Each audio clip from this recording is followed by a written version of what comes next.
Ex-wife is now dying. How to be there for my adult son despite being bitter. Note to R. Mods, Reddit just would not allow me to create a new/throwaway account.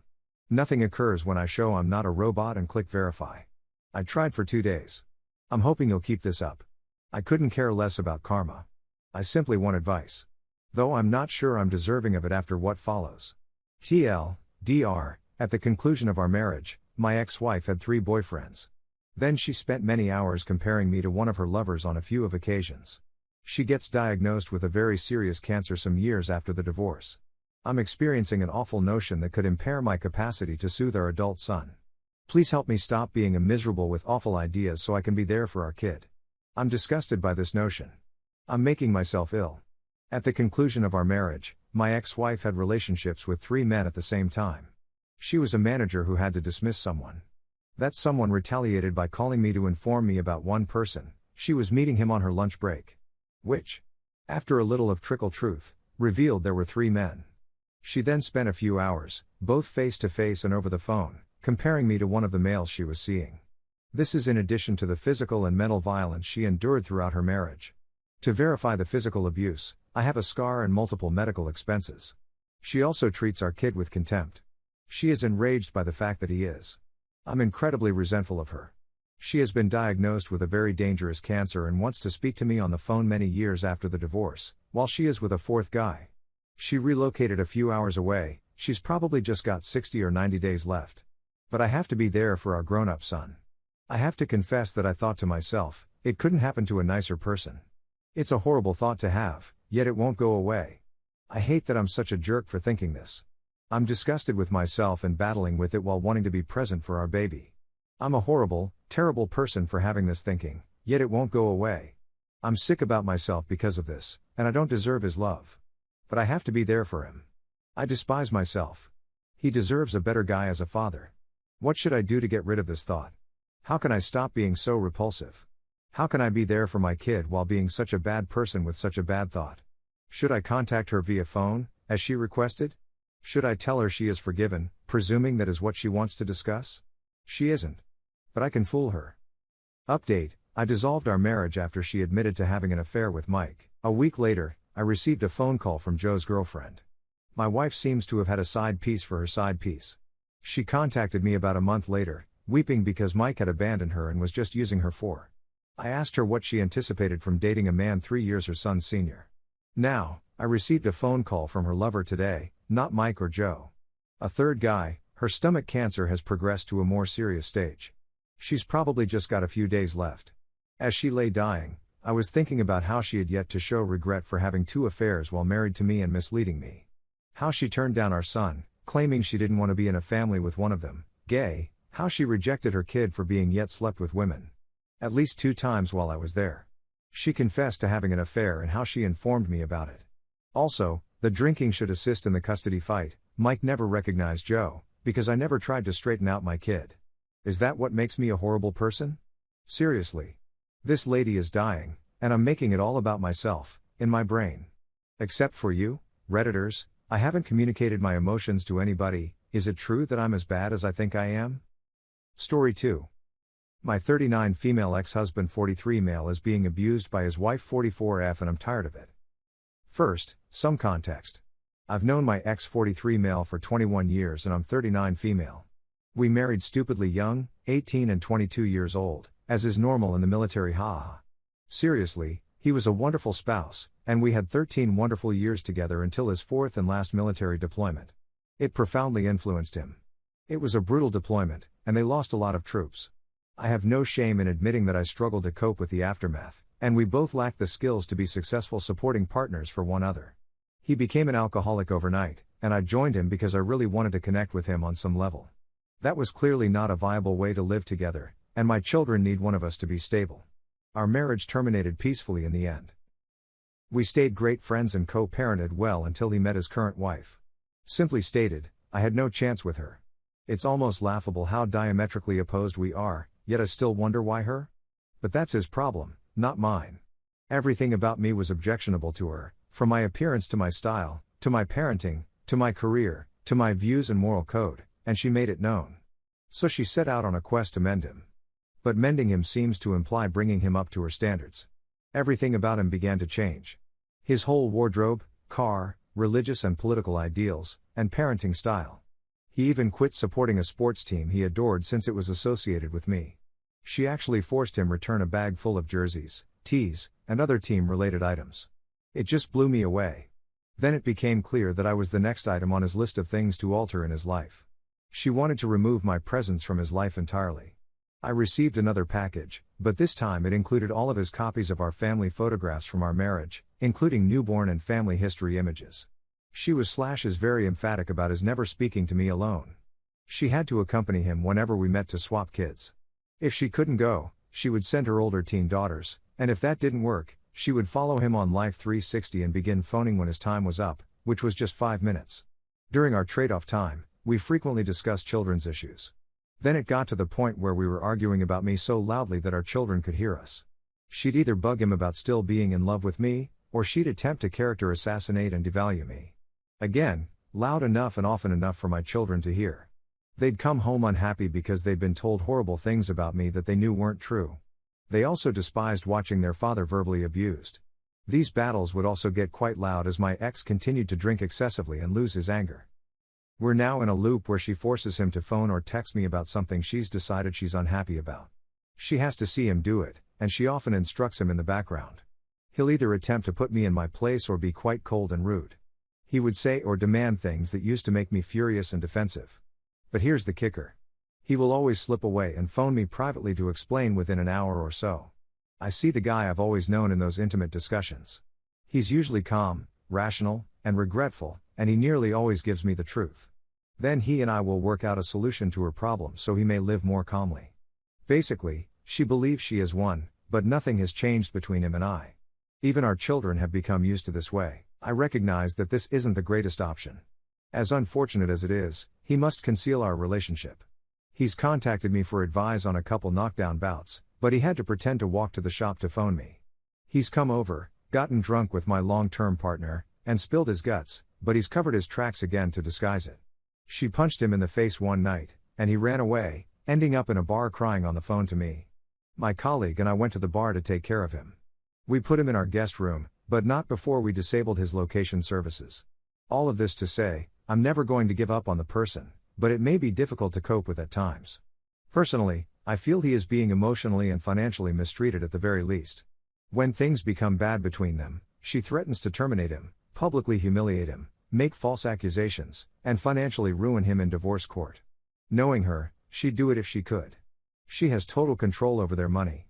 Her family is well connected at his workplace, and she has successfully manipulated him into a situation where he will lose everything. I know I need to be accessible to him in case he chooses to leave, but going through another cycle of her complaints and his apologetic call has left me disappointed and fatigued. I'd also want to point out that I'm not entirely blameless in this situation. I'm sure I've acted out and said stuff before I found out this filthy pattern. All I ever wanted was to continue co-parenting as we had before she arrived. I'm at a loss on what to do. It's getting more difficult for me to keep myself in control. I have never allowed someone to speak to me or treat me so disrespectfully without receiving the full force of my retort. She understands, as well as I do, that the only thing that can rescue her from me is my ex and my children.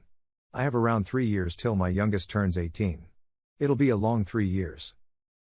Edit: this inquiry is exclusively concerning me and my ex. My children have always lived with me full time. They visit them on weekends and holidays. I've been sober since the divorce, and both of my children are working with therapists on this. Mostly, this is about the interaction between him and I. I, 26 male, found out my fiancée, 27 female, possibly gave a stripper a at her bachelorette party. I removed my previous post because I was so upset about it at the time that I understood it wasn't good to have a discussion about it. In an effort to cope, I created the post immediately after the person phoned, but it didn't work. My thoughts were becoming too dark, and I wanted to remove myself totally from the situation for my own protection.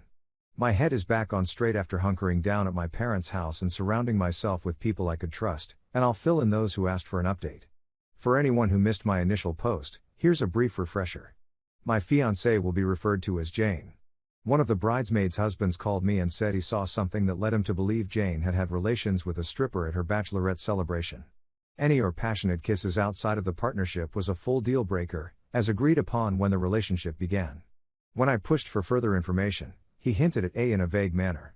When I inquired whether he may have been wrong or misinterpreted a text or overheard discussion, he said he was certain. I knew the bridesmaid. I believe she was feeling bad and was using her husband as a proxy informant to protect my girlfriend from going after her when I questioned her. I was so distraught when I got off the phone with the man that I simply shut down. I just held my own non-bachelor party at home with some buddies, playing WoW Classic. So hearing this news after such a lovely day struck me really hard.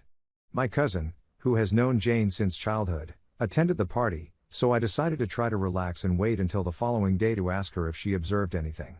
At this point, I was still hoping it was a mistake or a cruel hoax.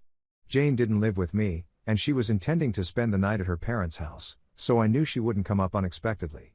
I essentially lay in bed all night looking at the black ceiling while listening to the Doors and Opeth and trying not to go insane. I didn't phone my cousin till noon the following day. I couldn't get through the first 5 times I phoned, and red alarms are going off like crazy now. So, when I believed she was avoiding me, I walked over to my parents' house and dialed my father's workplace phone number. When she eventually answered the phone and realized it was me, the solemn tone in her generally annoyingly cheery 23-year-old party girl's voice told me everything I needed to know. Me, I heard last night was a bit crazier than normal. Her, oh, yeah. Me, I'm sure you know why I'm calling, don't you? Yes, she says. Obviously holding back tears at this point to cut a long and sobbing cousin tale short, I discovered Jane did indeed assist a stripper, along with numerous other ladies, some of whom are in laters or married. They then decided to leave the home and drive inebriated to the strip club where Jane and a few other ladies had private dances. My cousin attempted to convince me that this didn't imply Jane didn't love me, and that it was just meaningless fun that had gotten out of hand. This irritated me. I didn't yell at her, but I told her that if that's what she believes, she has no concept what love is. At this moment, I notified my parents and brothers about what was going on, and my mother burst into tears. Another individual has been harmed as a result of this idiotic nonsense. I spent the remainder of the day at my parents' place lying in bed, looking at the ceiling, avoiding Jane's calls and messages. I know some people have more open relationships and can get beyond this, but I'm not one of them. I'm monogamous all the way through. I ultimately canceled everything and lost a large amount of money. I know it's a nasty move, but I ended my relationship with Jane by text message. I believed it would be better to just go away cleanly, without any real conflict. There was nothing to be gained by yelling, screaming, accusing, and calling her names. When individuals are trapped like this, they sometimes lash out, and I didn't want the lady I was about to marry to say nasty to me in some type of justification of her actions. I'm sad and feel deceived, and that type of nonsense isn't going to help. I simply texted her to let her know I was aware of what she'd done. I emphasized that I don't want vengeance, that I'm not interested in embarrassing her or her friends and spreading it around, but that it's a definite evidence that we're not fit for one another and that it's over with no chance of reconciliation. I waited till she answered once to ensure she received the text before blocking her on my phone and all social media. I delivered the stuff she had at my house to my cousin to return to her, and I haven't heard from her or her family since.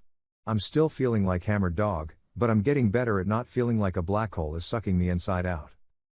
This, however, was not like the breakups I had in high school and college.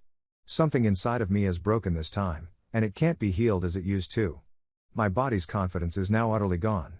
I kept wondering what it was about the stripper guy that made an apparently devoted lady betray and maybe toss away everything. Was it greater muscles, a bigger, better appearance, or a more outgoing personality? I'm not a supermodel, but I'm not bad either. I don't dress or behave like a BTCH or A. Or am I just plain stupid? I was really certain about this person, but she cheated on me just before our wedding. This garbage takes a man's soul, grinds it up, consumes it, and spits it back out. Update 1. I was eventually contacted by someone from her camp. Her stepfather contacted me tonight to find out what was going on and if there was anything I could do to help. I didn't offer him any specifics. I simply told him that Jane had crossed the line of forgiving conduct in our relationship, and there was no way to save it, and any time spent trying by either party was time lost that might have been spent moving on. When I stated it, I could see he knew what I meant and what had occurred. He's a really laid-back old-school Hispanic man who apologized for things not working out and wished me luck. I wasn't particularly close to him, but I'll miss hanging out in his garage, shooting the about bikes and such. Update 2. I just got off the phone with the bridesmaid's husband, who was the first to call and let me know what was going on. I don't know him, but I have a cordial relationship with his wife. His wife apparently grew really uncomfortable when several of the ladies began grabbing and rubbing the strippers, and she left and went home. When he inquired why she came home early, she became agitated and spilled the beans. I'd assume she'd do it to preserve her own marriage if word got out. Anyway, he took a moral decision and determined that the women's husbands and boyfriends had a right to know how their significant others were doing when they weren't around, and he forced his wife give him all of her contact information.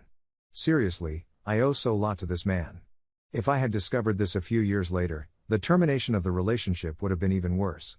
His wife is still refusing to speak to me, but it doesn't matter anymore. I promised him that when things calmed down, I'd take him out and buy him every drink in the bar. I may not have known if this guy hadn't had the moral strength to make the call. Final update, last but not least, it's been 10 days since I got the phone call that officially terminated our relationship. I'm nearly back to normal, albeit I'm still feeling a little blah. Fortunately, I had a few days of PTO to spend as I worked my way through this nonsense. I had previously planned a 2-week trip for the wedding this year, but now that it's been postponed, I'll simply spend it with my family and have a very long Christmas with them. With the exception of a few messages from Jane to my mother when things initially blew out and her mother phoning the following day after I spoke with Jane's dad, I haven't heard from their family since. Jane's mother attempted to mediate between us, but I shut that nonsense down and informed her it wasn't feasible. She may be a little forceful, but she recognized it wasn't a good idea to press this time. I eventually got to speak with the bridesmaid whose husband had contacted me. She didn't provide any further information, and by the time I spoke with her, I didn't want to ask for any more. She just contacted me when she felt secure enough to wish me well and express her regret for what had occurred. She's a really sweet person, and I feel awful for her because she works with a lot of those ladies, and I'm not looking forward to how they'll treat her at work. I questioned her, and although none of them had any supervisory control over her, it still stinks to be shunned. I haven't heard anything from any of the other ladies, and my cousin has vanished. My mother handled the cancellation of all wedding invites since she was the one who helped send them all out. I asked her to just inform everyone that Jane and I had changed our minds about getting married and had chosen to postpone things for the time being. To be honest, I'm humiliated about what occurred and don't want to be known around town as the man whose ex-fiancée jerked off and probably banged a stripper days before their wedding. I'm sure it'll spread eventually, but if I let it fade like this, it'll be more of a wild rumor than definite reality for most people. I simply want to get out of here with as little controversy as possible and get on with my life. I've requested my mum to contact Jane's mother in order to get the engagement ring. Hopefully she won't cause me any problems since they were costly, and a friend of mine is prepared to purchase the ring set for the same price I spent for it for his wedding in a few months. I advised him he shouldn't tell his girlfriend where he obtained them in case she was concerned that my ex was wearing the ring when she was touching the joystick of a dancer. I blew thousands of dollars on deposits for the venue, DJ, florist, caterer, security, airline tickets, honeymoon suite, and so on. I'm trying to return some of my investment by selling the rings. Anyway, I've opted to avoid laters for an indeterminate period of time. This incident has left me extremely wary of love, relationships, and all that nonsense. People have written me encouraging notes, stating that I would ultimately find the one. I'm trying not to be unduly gloomy, but with divorce rates and all the insane battles between men and women these days, I'm beginning to believe the odds of anybody doing that are decreasing with each passing year. And I'm not the kind of person that gets over something like this by rushing out and dating another lady to sport hump the next day. So I'm going to be single for the time being and concentrate on my interests and career. Anyway, thank you to everyone who encouraged me. If anybody else goes through anything horrible like this, I strongly advise them to remain with family or close friends with whom they have a wonderful connection. I can't emphasize enough how much this helped, particularly if you're a male. Men, unlike many women, don't really maintain a circle of support for things like this, and you might find yourself alone and sinking more into a negative place if you don't have good reinforcement around you. I was able to sleep on my childhood bed, in my childhood room, in my childhood house, surrounded by pleasant memories, and have my mother come in and bring me tea and food, as well as say beautiful encouraging words about how much she loved me and was proud of me. I was able to divert myself by with my father and brothers. It was quite beneficial. Best wishes to everyone. Thanks.